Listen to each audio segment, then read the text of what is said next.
ನಮಸ್ತೆ ಕರುನಾಡು, ನಾನು ನಿಮ್ಮ ಪ್ರೀತಿಯ ಕನ್ನಡದ ಹುಡುಗಿ. ಇನ್ನೂ ನನ್ನ ಚಾನಲ್ಗೆ ಯಾರು ಸಬ್ಸ್ಕ್ರೈಬ್ ಮಾಡಿಲ್ವಾ ಬೇಗ ಬೇಗ ಹೋಗಿ ಸಬ್ಸ್ಕ್ರೈಬ್ ಮಾಡ್ಕೊಳ್ಳಿ. ನಾನು ಬೆಳಗ್ಗೆ ಎದ್ದಾಗ ಆಚೆ ಬಂದು ನೋಡಿದ್ರೆ ಹಸು ಬಂದಿತ್ತು, ಅದು ನಮ್ಮ ರೋಡ್ಗೆ ಯಾವತ್ತೂ ಬಂದಿರಲಿಲ್ಲ. ಅದಕ್ಕೆ ನಾನು ಬೇಗ ಓಡಿ ಬಂದುಬಿಟ್ಟು ವೀಡಿಯೋ ಮಾಡೋಣ ಅಂತ ಹಸುಗೆ ವೀಡಿಯೋ ಮಾಡ್ತಿದ್ದೆ. ನಮ್ಮಮ್ಮ ನನಗೆ ಚೆನ್ನಾಗಿ ಬೈದರು, ಯಾಕಂದರೆ ವೀಡಿಯೋ ಮಾಡ್ತಿದ್ಯಾ ಹಸು ಕೂಡ ಅಂತ. ಅದಾದಮೇಲೆ ನಮ್ಮ ಅಜ್ಜಿ ಮನೆಗೆ ಬಂದಿದ್ರು, ತಗೋ ನಿನಗೆ ಅಂತ ಸ್ನ್ಯಾಕ್ಸ್ ತಂದಿದ್ದೀನಿ ಅಂದರು. ಅದನ್ನು ತೆಗೆದು ನೋಡಿದ್ರೆ ನಮ್ಮ ಮಾಮ ಶಿರಡಿಗೆ ಹೋಗಿದ್ರು, ಆ ಪ್ರಸಾದ ತಂದಿದ್ರು. ನನಗಂತೂ ಅದಾದಮೇಲೆ ನಮ್ಮ ಮಾಮನ ಮಗನ ನೋಡಿದ್ರೆ ಅಯ್ಯೋ ಅನಿಸುತ್ತೆ, ಯಾಕಂದರೆ ಅವನು 2 ಹಲ್ಲು ಕಿತ್ತಾಕೊಬಿಟ್ಟಿದ್ದಾನೆ. ಅದು ಯಾವಾಗ ಉದುರೋಯ್ತು ಅಂತಲೂ ಗೊತ್ತಿಲ್ಲ.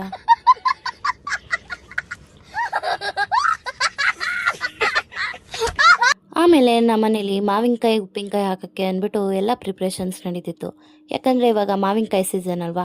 ನಮ್ಮಮ್ಮ 3 ಮಾವಿನಕಾಯಿ ತೊಗೊಂಡು ಹಚ್ತಿದ್ರು ಮಾವಿನಕಾಯಿ ಉಪ್ಪಿನಕಾಯಿ ಹಾಕೋಕ್ಕೆ ಅಂದ್ಬಿಟ್ಟು. ಫಸ್ಟ್ ಏನು ಮಾಡಿದ್ರು ಅಂತ ನೋಡಿ. A few moments later. Starting ಉಪ್ಪಾಕಿ ಎಲ್ಲ ಮ್ಯಾರಿನೇಟ್ ಮಾಡಿ ಇಟ್ಟಿದ್ರು.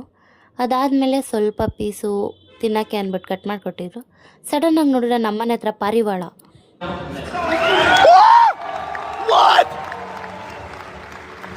ಆಮೇಲೆ ನಮ್ಮಪ್ಪ ಕೆಲಸದಿಂದ ಬರ್ತಾನೆ ಹಂಗೆ ಅಂತ ತಂದ್ಕೊಟ್ಟಿದ್ದೆ ಮಿಲ್ಕ್ ಶೇಕ್.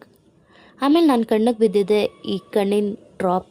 ಯಾಕಂದರೆ ಇದು 1 ತಿಂಗಳಲ್ಲಿ ಎಕ್ಸ್ಪೈರಿ ಮುಗೀತಿತ್ತು. ನಾನು ನಮ್ಮ ಅಮ್ಮಂಗೆ ಅಮ್ಮ ಕಣ್ಣು ಓಪನ್ ಮಾಡು, 1 ತಿಂಗಳಲ್ಲಿ ಎಕ್ಸ್ಪೈರಿ ಮುಗಿಯುತ್ತೆ ಅಂತ ಹೇಳಿದೆ. ಹೆಂಗಿದ್ರು ಬಿಸಾಕ್ಬೇಕಲ್ವಾ ಅದನ್ನು, ಅದಕ್ಕೆ